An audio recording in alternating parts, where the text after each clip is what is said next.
I just wanted to come on and about 5 minutes early. Woohoo! This is a first. So welcome to a Daily Dose of Hope, day 174. Daily Dose of Hope is just that. The energies on our planet are starting to pick up. Things are starting to get wacky. Things don't really make sense anymore. It feels like we're living in a low-budget action movie, or not even action movie, but we don't even know the genre of this movie, but a low-budget movie. And so that's my guides told me just to come on and just to kind of help everyone follow the middle path and not to get pulled into any of the polarities that are the world's very polarized right now, and to not get stuck into the emotions. Our emotions are very powerful. Our emotions are what we use to create on this world, but if we let the emotions control us, then we lose control and we lose the plot of our story. So a Daily Dose of Hope has 3 parts: a bit of a talk, a bit of a channeling, and a pocket of peace. So there's just a few things I wanted to talk about today. I guess the first thing I'll talk about is I was talking with my guides on my way home today. Oh, hey, Michael. You say, good to see you. Good to see you too, Michael. He said, how was your day? Oh, it was a day. How was your day? Yeah. Crazy times. But so the limbo, we're in a limbo period now where everything just seems, so like the guides were saying, it just seems kind of like a low budget movie. And so everything's kind of a low budget movie and nothing really seems to make sense. And things that you used to really love to do, or to, they just don't do it for you anymore. The world or the life that you were leading before is very different from the one now. And you're kind of in between. And so that's what they're saying. And what is happening now is that they said that so the 3 years of craziness, starting in 2020, they shook a lot of people up, and a lot of people were shaken awake, and they were shaken awake to that the world around them was much, much different than they thought it was. They weren't really seeing the world around them, and now this kind of shook them up, and they woke up and they thought, where am I? What is this place? What have I been doing all this time? Why am I doing this stuff? And I know for myself, that's what happened to me. I was just like, what crazy world was I living in? Like, why did I think this was important? Or, and so that's the process that we're going through. But it feels kind of like, I don't know, I have a sense that a lot of people are going through a similar thing, but it just feels like we're just kind of in the middle of something. Like nothing seems real anymore, I guess. But yet by the same token, we can't really see the future. We don't know what we're going into. So it's just this in-between thing. And we know that we don't want to go back to that, but we don't know what. Yeah. And so, and even the energy of the old things, the old maybe going, I don't know what it is, just everything that, for example, for me, that I used to think was important is not important anymore. Like it doesn't hold energy anymore. It's not an energetic. And so what the guides are saying is that, yes, that this is a process of the ascension, when we are letting go of the third dimension. And as we let go of it, it slowly disappears. And so this is the interesting thing they said that it's like the never-ending story. In the never-ending story, there was, or Tinkerbell, people need to believe in her, or Neverland. You need to believe in Neverland for it to exist. And same with the never-ending story, there was this kind of fantasy world, but people had to believe in it. And so similar with the third dimension, when we stop believing in it, it stops existing. And so it's our belief in it that is keeping it going.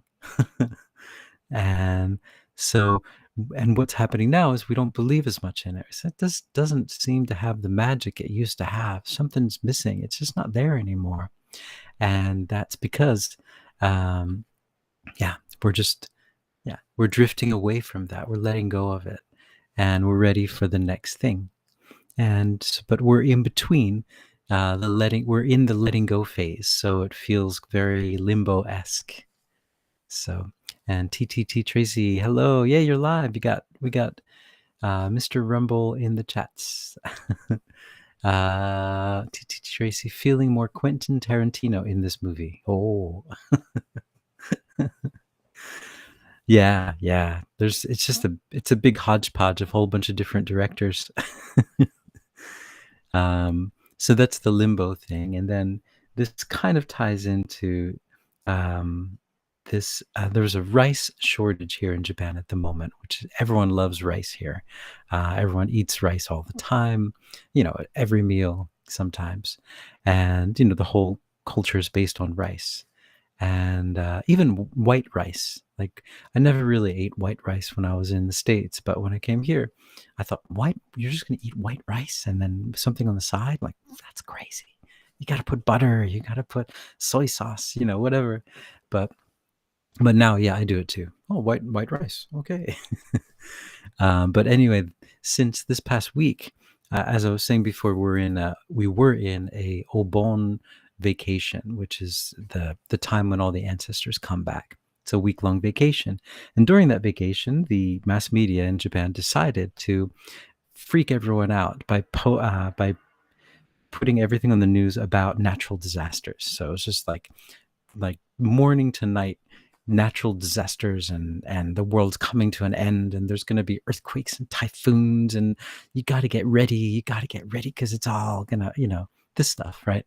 And this was on the mass media, the big, every, and then the talk shows were talking about it, and there is just a big old, brain washing thing that they usually like to do. And so that's what they did. And so people thought, oh my God, I got to buy more rice. So yeah, so you can't buy rice now. It's like usually everywhere you go, they have a whole bunch of rice on the shelves. But yep, so that's what they did. So the wonderful media has caused a run on rice. And so just, yeah, there you go. And I'm sure it's done on purpose. Usually it's a toilet paper run, and I think that's the same all over the world, but this time I think it was toilet paper and rice. But I think sometimes in that sense, like in the future, well, this is just still part of this third dimension, and I hope we don't have something like this in the other dimensions, but that there should be a responsibility there. They know that this is going to cause that effect, and they do it on purpose, and then they just watch. So it's just like, it's very irresponsible. But I guess that's really not the issue, right? And TTT Tracy, you say, or David Lynch. Yeah. It feels very David Lynch sometimes, definitely. Yeah. And that was one thing else I wanted to talk about, is that I've been watching on the mass media, and they're trying to use certain words. What they do is they charge words. It's kind of like magic with words. So you'll find that certain words will be charged with a lot of energy. You can't say this word without people reacting emotionally, and that's when you know that this word has been programmed to as a trigger word, and that these trigger words go in rotation. So I find that a word that was very triggering maybe a few months ago has no magic anymore, but the new words have a lot of magic. And I don't know if there's just like a time limit on or they just moved on to the next word. But one of the words they're trying to co-opt is hope, and just like the daily dose of hope. And I was a bit upset with that. I was just like, you know what? No, I want hope to be what I think it is. I don't want hope to be tied in with anything the mass media is dealing with. I want hope to be hope. And so I'm officially reclaiming that word, hope. It's back. It doesn't have the charge anymore. It is just hope, and what it always has been. So I take the charge out of that word. All right. Michael, you said, did you see anything interesting with your third eye today? Not necessarily, no. But I have been seeing a lot of things around me recently. There's been a lot of beings kind of hovering around, and I'll kind of look in there. So I think for me in this situation, we are in the Lion's Gate, right? And then the Obon vacation, when the veil between this world and the next is very thin. So I think it's still pretty thin. So there's just like all these stragglers that are just hanging around, And so anyway, that was the other thing. And then the last thing is just I picked up this book a while ago, and it's called Moses and Monotheism. And it was talking about Moses and how, and I think I've talked about this a while ago, but how, Moses was raised by the Egyptian pharaohs. And so the book kind of talks about how maybe he wasn't, raised by an Egyptian pharaoh. Maybe he was actually Egyptian. And so, yeah. So that was the idea, and that he led that he was not Hebrew, but he was Egyptian, and that he led the people of, would it be the people of Israel, the people of Judea, out. He led them, and he taught them the ways. He taught them how this religion, how the religion works, and led them. Well, I don't think. I'm gonna have to. I'll talk about this next time, but it's a very interesting story, and it really relates for me to the idea that there's only two choices on this planet: love and fear.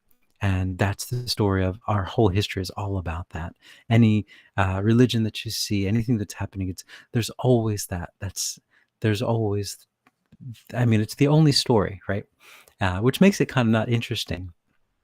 I mean, the third dimension is very interesting because, like we said, Quentin Tarantino, David Lynch, we have all these different ways of looking at things. But once you realize that there's only two choices, it just kind of makes you think, oh, yeah. Oh, one more thing too that reminded me, when they were talking about how our belief in the third dimension keeps it going. So that's why we take the pill of forgetfulness when we come down here. Because if we knew everything, we wouldn't believe in it, and there would be no use for it anymore. So yeah, that's the whole point of the third dimension. If we start to, figure out what's going on, then it's just, and everyone figures it out, then it's not the third dimension anymore, kind of thing. And that's all. That's all I wanted to talk about. So TTT Tracy, you say they're trying to push joy in the political arena. No one's feeling that. Yeah. I just wish they just stop co-opting these words. Like, make your own words. The politics can be the politics, but use your own words. You don't need to kind of take, these wonderful words away. I don't know. That's just my opinion. Because the idea of making a word a trigger word. So what happens though when they use that word joy? Now it has a polarity to it, and now when you use it, everyone's like, "Oh, this is that, or this is that." It's like, no, just joy. Come on. But that's the magic. That's how they make trigger words, and I think it's a very easy way to wash your brain. Yeah, it's very, very common, and that's one of the things with the third dimension that we're kind of growing out of. It's like, oh, that again? What words? You're gonna use words to make us feel things, and it's like, words can't make me feel something. The only thing that can make me feel something is a deep connection with source. All these things that we see, that has no meaning. The word doesn't have any meaning. And so any word that has an emotional context to it is something to look into. And this is talked about a lot in the Course in Miracles, that you shouldn't be affected by a word or by an image or by it's just a word, it's just an image, and just like everything, it's just an illusion. It doesn't really exist. And so we're being affected by nothing, kind of thing. Anyway, so that's what I wanted to talk about, because I was like, these are my words, I like that word, come on. Leave it out of the polarity world. Use other words that, I don't know, or make up new words. make up, what is it, the 1984, they had that Newspeak. I think it was 1984. I might be mixing it up with another novel like that. But there was a special language that they would use. And so, T.T. Tracy, the Olympic ceremony really woke a lot of people up to the movie. Yeah. It was a very interesting ceremony. Yeah, definitely. So yeah, I hope so. I mean, I think the whole point of this, like, is just understanding that, we're just love. We're just love here. We're not this side or the other side. We're just love. And Michael, you say double speak. Oh, it was a double speak. Okay, new speak. Am I making up a new word here? It's new speak. All right. So, yeah, they should just use double speak. Make new words so you don't bother with our words. So anyway, and I'd like to go into a channeling and see if they have anything to say today about anything. Here we go.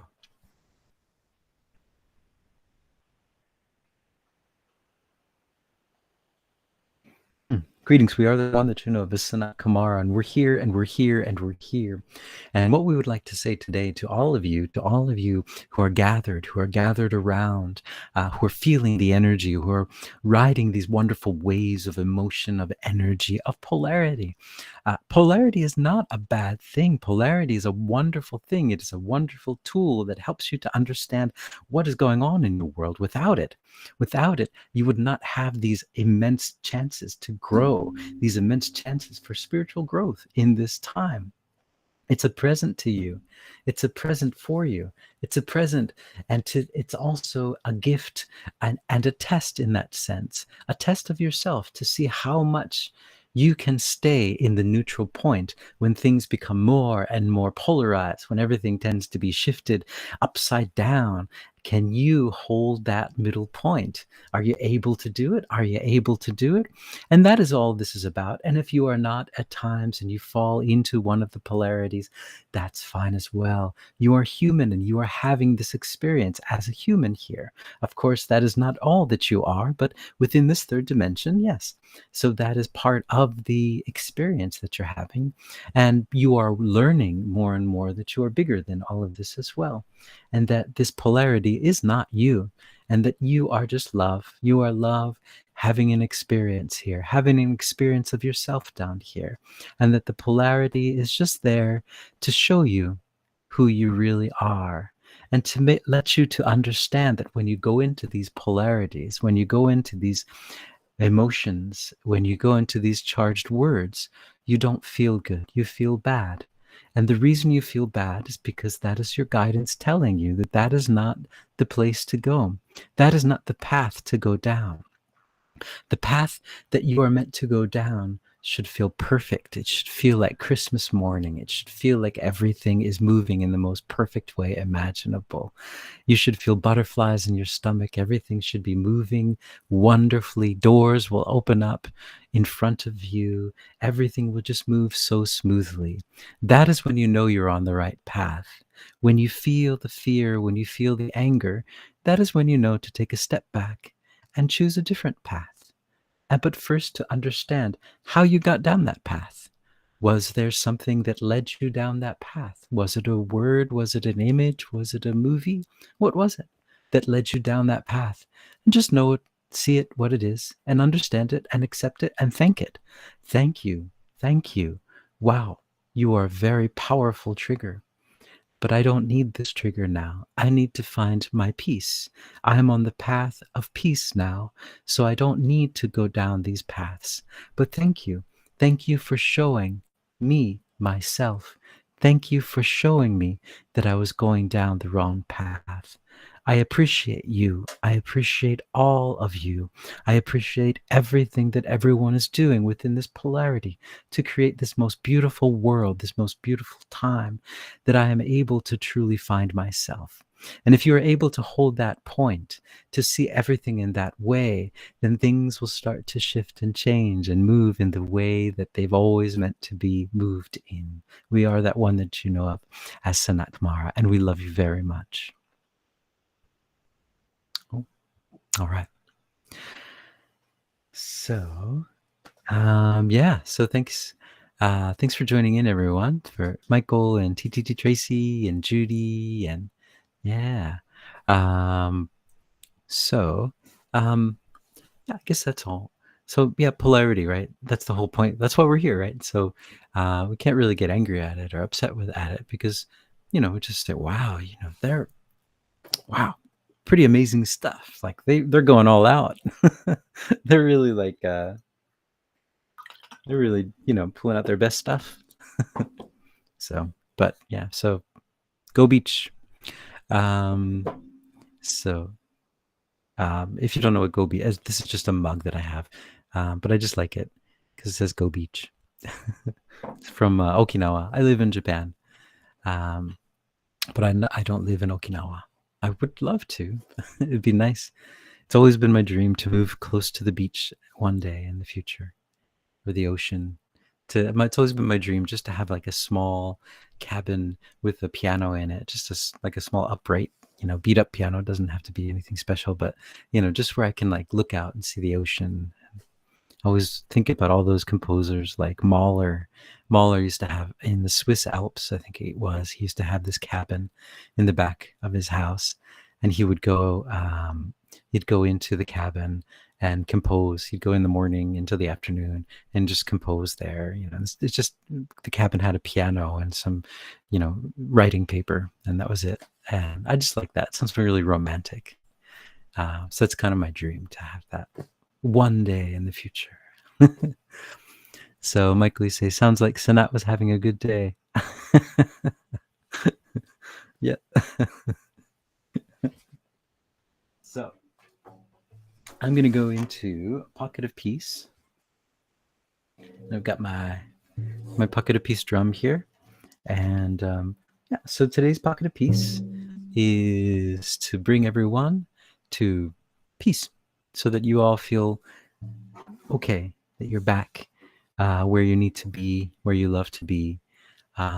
So let's do that. And today, yeah, just for fun, let's use this Pocket of Peace to take back those words, to not discharge them, but uncharge them. So take out all the stuff in them, all the triggering stuff, and just make them words again. Yeah. Sorry, excuse me. Okay, so all right, so here we go. First of all, I'd like you guys to just take a few deep breaths. And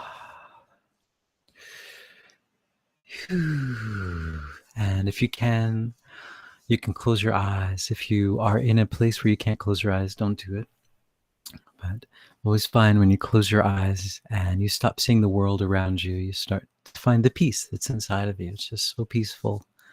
And so there we go. So just, yeah, let's get into the Pocket of Peace. I'd like you to imagine that you're surrounded by a mist of unconditional love.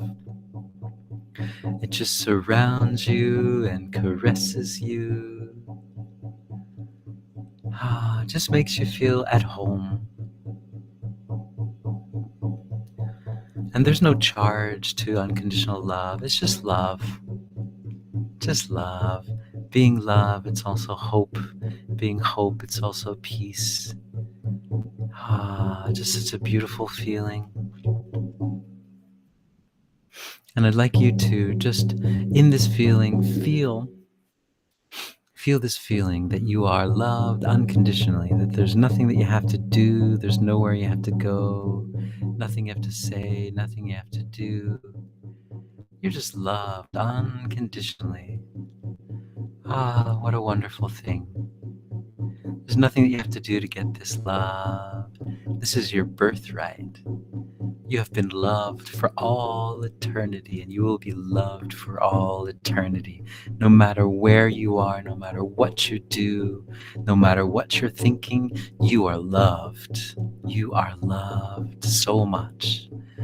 You are loved so much beyond your comprehension. And you are perfect just as you are. You're so perfect. You're so wonderful because you're made of love. And now you know there's nothing to worry about. There's nothing to regret. There's no room for that with love. Love accepts you as you are. And if you have trouble connecting with this love, just think about a time where you felt romantic love. Romantic love is there to teach us about this love. The romantic love is always short lived. That first rush of energy, that rush of adrenaline, that feeling that you get like everything is just so beautiful now. Everything looks wonderful. The whole world is just, wow, it's so beautiful. I'm in love. That's the feeling. And that's just a hint of what you truly are. Imagine feeling that way all the time. Yeah, that's it. Because that's who you truly are. You are loved and you are love, and you are making love by being who you are, by standing in that place that you are, by taking that walk, by going to that office, by shopping in that store, by talking to that person. You are saving the world and you are helping other people to remember that they are loved too. And just imagine this love, wow, just blazing out of your heart, and it just lights up your whole room. Your whole room is just lit up, just shining. Everything was shining. The windows, the floors, the carpets. And just like when you're in romantic love, everything just feels so good. It's just like, yes, everything is just perfect. Wow. And then just expand that energy out into your town and your city or your county, and then out into the whole world. The whole world is just covered with this love. All the bookstores, the grocery stores, the highways, the byways, the buildings, the skyscrapers, the houses, the taxis, the trains, the subways. Everything is just on beautiful, wonderful, loving fire. And it just, everywhere you look, you say, wow, it's so beautiful. It's like the golden age. And look at all the people. Look at their eyes. They're sparkling. They're in love. Look at that. They're in love. Wow. Just like me. They're feeling the same way. We're all just in love. And you just smile at them. And they smile back because they know we're all in love. You realize that, wow, we're all in love with each other and this whole world because it's all love. Wow. And this was what this romantic love was trying to teach us, that this can last forever. It doesn't have to be this short-lived thing, that we can bring our love once we start to remember who we are, and we just make the whole world love. And we turn all these stories, all these narratives, all these things that are trying to take us down pathways of fear and sadness and anger, and we say, no, no, no, no. I'm taking that story back. I'm putting love in that story now. And that's just a story of love. Everything's a story of love now. Yeah, we've just flipped the story into a story of love. Yeah, it's all love now. The whole story of the whole world is love. Everyone's in love. Both sides of the coin. Everyone's just feeling it. Wow, everyone's just stopping what they're doing and saying, what are we doing? Why are we doing all that stuff? I just feel in love right now. I don't want to do any of that stuff. All I want to do is just feel this love. Yeah. I want to love everyone. I want to just feel in love all the time. How can I do this? You just have to listen to your heart. Listen to your heart. Listen to your heart. Listen to your heart. You are love. All right. So that's Pocket of Peace for day 174. I hope you're hopeful. I was definitely feeling that. I hope we're taking back our stories and we're turning them into stories of love. And yeah, so Pocket of Peace is something that you can do yourself. You don't need to do anything special. All you need to do is just bring the love, use your imagination, see the world filled with love, and that just brings the love. That's how easy it is. That's how we create. That's how we create everything. It's always with a thought, right? Like this cup. I decided, I went to the Okinawa place and I was like, you know what? I see that cup. Or before that, I was like, I need a special cup, something that every time I look at it, it's going to make me feel really good. And then I went to the Okinawa place and I saw the cup, and that was it. I was like, that's the cup that I was imagining. So I first had the thought, and then the cup came into existence. Just like with the love and the peace and everything that we're trying to create. You just create it from here. You just remember that you're love. And just, you know, yeah, that's it. I hope you guys are hopeful. Mike going to say, yay, thank you. So good to see you. Yeah, thanks for joining in. Thank you so much. Good to see you as well, or good to uh, yeah, good to see you, I guess. I can't really see you, but good to see you in that. Yeah. Um, and so everyone, yeah, so Judy and Michael and TT Tracy and everyone else, I hope you guys are hopeful, and I hope you guys have a beautiful rest of your day, a beautiful night, beautiful morning. If you are in the eastern part of the world, or if you're in the west, sorry, if you're in like around America, Canada, um, today is a beautiful day. August, what are we at? August 22nd is a beautiful day, so you'll enjoy it. And everyone else, I hope you enjoyed your day, and that, yeah. So I will hopefully see you tomorrow. Yeah. Ciao for now.